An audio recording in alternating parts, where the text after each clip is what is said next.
professional gymnast, gymnastics coach, QA engineer, and a QA manager. This guy right here got a story to tell. And on today's video, you're going to learn without any BS.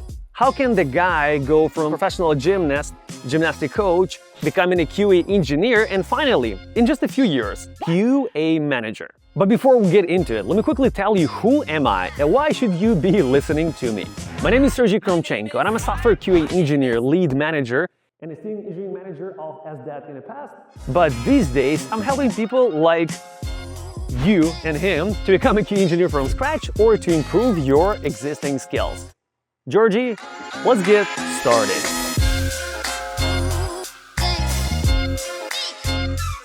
Come here. Let's get started. This guy right here will tell you who he is. So first of all, hate those questions. While we're going to be working out, do you want to tell these people about your background? Where are you coming from? What have you done in the past? And then we're going to continue. Oh man, my past. Yeah, I've been doing gymnastics for quite a while, since I was 5. Yeah, and I did gymnastics for about 25 years. So 25 years? So yeah. You're 30? Yeah, I'm 33. So I've started when I was 5 and I was done when I was 25-ish, so yeah. Gotcha, and then you worked as a gymnastic coach for a while in the US as well? Yeah, in Ukraine and US as well. So that was my kind of passion, being an athlete and then become a coach. I think it's kind of the make sense transition. Yeah. And yeah, that's what I've been doing. That's cool. Well, let's get started with the workout. If you want to show off with some pull-ups, meanwhile. No, I'm done with this. I'm gonna be slowly working out with those dumbbells. That's cool. And yeah. While you're doing that, do you want to tell us how challenging was it switching or changing your mindset from being a gymnastics coach to becoming a QA engineer? Yeah, I'd say there is some challenge in everything we do here, right? In our life, and this decision wasn't easy. But I think with much dedication and much goal set in front of you, yeah, everything is possible, I would say. But it's, like you said, it's completely two different fields.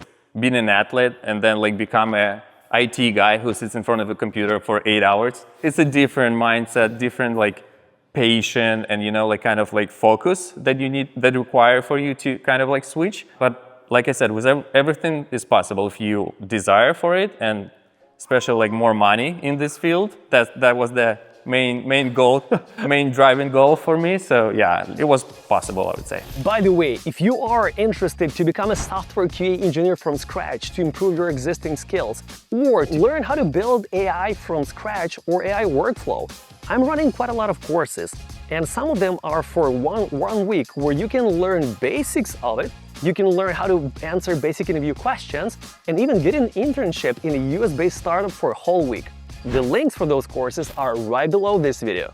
Can you describe your first interview experience when you were, because you went through a course, you've learned a lot, and you went for an interview. Can you describe that experience? How challenging was it from 1 to 10?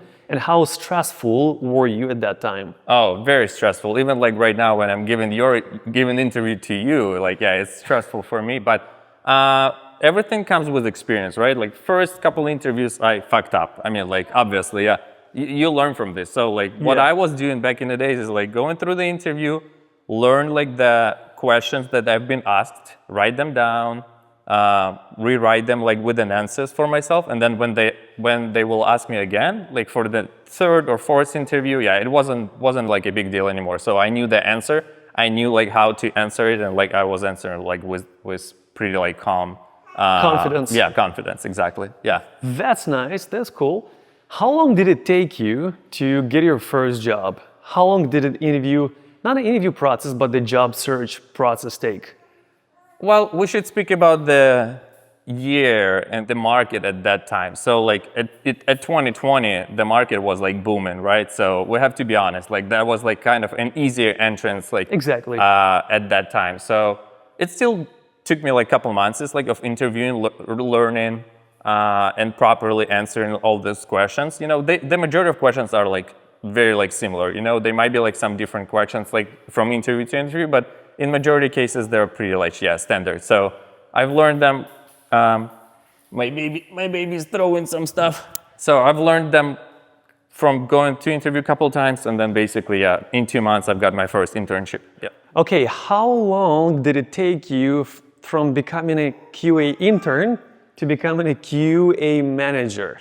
Year-wise, it took 4 years. 4 years? Yeah. Okay, I've lied. Not 2 or 3, 4 years. 4 years, yes. So I started at 2020, and then at 2024 I became a QA manager. What does it take to go from a QA engineer to QA manager? It's a completely different role. So let's start with this. QA engineer, senior QA engineer, they mainly write code, right? Like as an example, you write some tests, you test some tickets, you might build a framework as well, but like it's still like involved into code, like I would say 90% of your time, right? So like you're part of the team, you're testing the tickets of your team, you're basically automating them, making sure the quality is high, like you have some coverage there. So it's like mainly involvement with the code and like writing the code and stuff like that. Management role is a little bit different.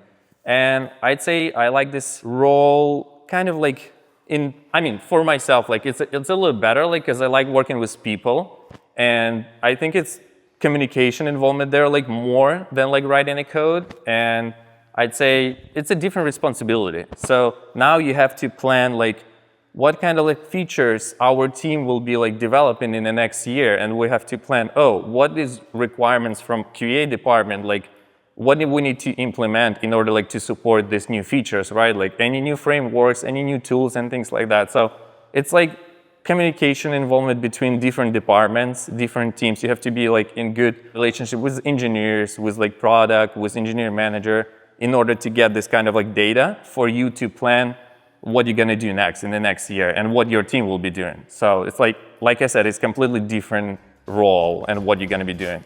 And by the way, some of our subscribers did ask me to help them to improve their English, as the majority of us were not born in the US or in English-speaking countries. So especially for you guys, I did open up a new YouTube channel called Sergi Speaks. And you can find a link for it right below this video. Let's continue. Money-wise, in terms of percentage, how different is your salary now versus when you got your first job? Percentage-wise, I would say it's about 40-50% more than I was getting like at my first level. So it's pretty good, yeah. I can't complain. Nice. So you're working as the QA manager. And how many people from our bootcamp are working in your company?